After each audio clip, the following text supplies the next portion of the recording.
Hello everyone, it's great to have you all here today. I'm Maya, and I can't wait to dive into our discussion about cooking, flavors, and of course, garlic powder. Let's get started.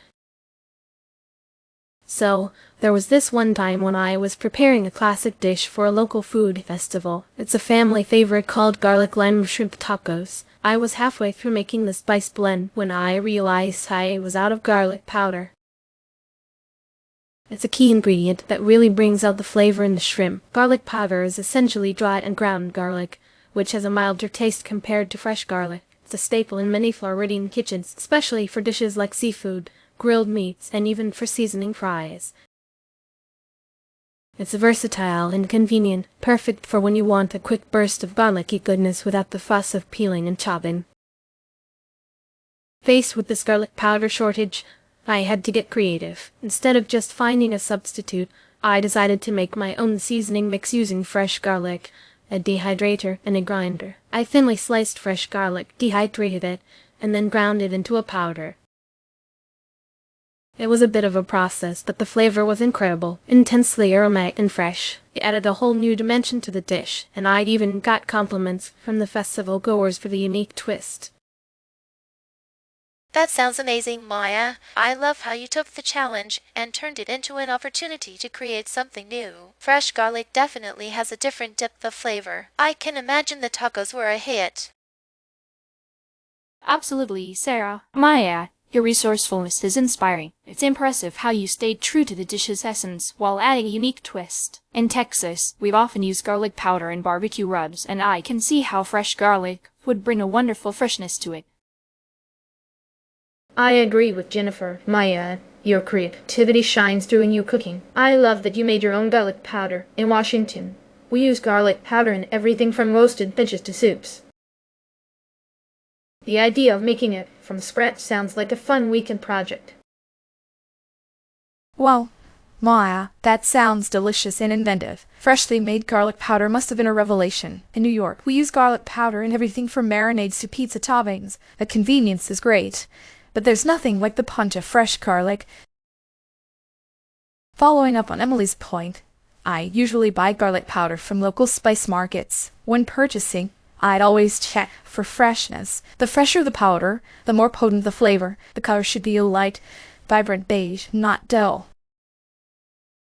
This is especially important for dishes like marinara sauce, where the garlic flavor needs to be front and center. People should beware of stale garlic powder, as it loses its potency and can even develop an off taste. I completely agree, Chloe. In California, I often use garlic powder for salad dressings and avocado toast. Another criterion to consider is the texture. I prefer fine garlic powder because it blends seamlessly into sauces and dressings. Coarse garlic powder can sometimes clump and not distribute evenly. Always check for clumping in the jar, as it can indicate moisture, which affects the quality. Great points, Sarah and Chloe. I also think about the origin. In Florida, we had access to garlic grown locally and imported. I prefer locally sourced garlic powder because it's fresher and supports local farmers. Plus, it often has a unique flavor profile that reflects the local soil and climate. When buying, people should look for clearly labeled sources, especially if they want to avoid imported products that might not adhere to the same quality standards. That's so true, Maya. In Texas, we use garlic powder in a lot of Tex-Mex dishes. I always look at the ingredient list to ensure it's pure garlic powder, with no additives or fillers. Some brands mix in anti-caking agents or preservatives, which can affect the taste and quality. A clean ingredient list guarantees that you're getting pure, unadulterated flavor. All great points. One last criterion I considered is the packaging. In Washington, where it's quite damp, airtight packaging is crucial to keep the powder fresh. I always look for tightly sealed containers, preferably glass, which preserves the flavor better and is more eco-friendly. People should avoid buying garlic powder in flimsy or loosely sealed packages, as it can degrade quickly. If garlic powder isn't available, I often use cumin powder as an alternative. In Texas, cumin is a staple in many dishes, especially chili and tacos. While it doesn't have the same flavor, cumin adds a warm, earthy undertone. I found it works well in rubs and stews where you want a rich, deep flavor. For me, in Washington, dried chives can be a good substitute. They offer a mild onion garlic flavor, which is great for lighter dishes like omelets or salads. While they don't have the pungency of garlic powder, they add a subtle, fresh taste that's unique and delicious. In New York, I often use onion powder as a substitute. It's a bit sweeter than garlic powder and has a similar ability to blend seamlessly into dishes. I use it in everything from dips to grilled vegetables. The key difference is that onion powder lacks the sharpness of garlic, but it provides a nice base flavor.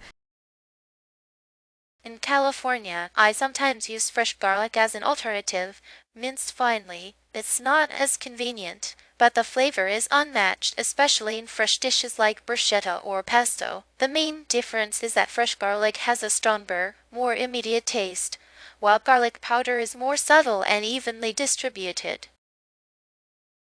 When garlic powder is scarce, I like to use smoked paprika. It has a sweet, smoky flavor that adds depth to dishes like roasted meats and vegetables. It's different from the garlic flavor, but brings a unique warmth and complexity.